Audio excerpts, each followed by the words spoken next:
ساڵانە چەند کەس مۆڵەتی قیراعەت وەرەگرن.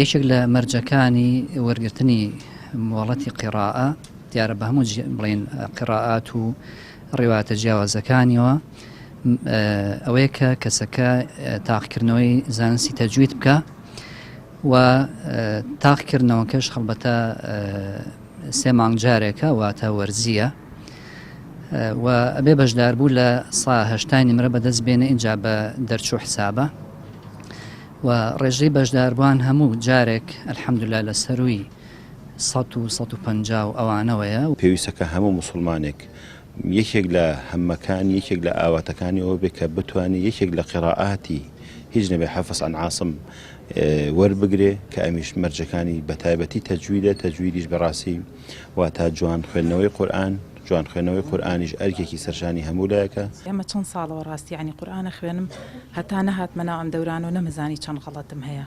بەڕاستی زۆر مهمەکە هەمومان بین ئەم دەورانە ببینین و تاقیکردنەوەی تیابین. تاقیکردنەوەکەش زۆر گرنگە هەتا بزانی خۆ هەڵبسەنگێنی چەند باشیت، یعنی کە خۆ سعیەکەی لە ماڵوەیە دەرسەکانە خوێنی ئەڵێ من باشم، بەڵام هەتا نەیتە ناو ئیمتیحاناتەکانەوە نازانی چۆنە. ئەم تاقیکردنەوەی گرنگێکی زۆری هەیە بۆ هەموو تەمەنەکان و کات کە بۆ نمونە هەم هیچ بڕوانامەیەکی خۆی هەبێ لەگەڵ ئەوەشە بتوانێت سوودێ بگەێنێ بەو کەسانی کە لەگەڵ خۆیان لە هەمان بوارە. تاقیکردنەوەیەکی زۆر باش بوو.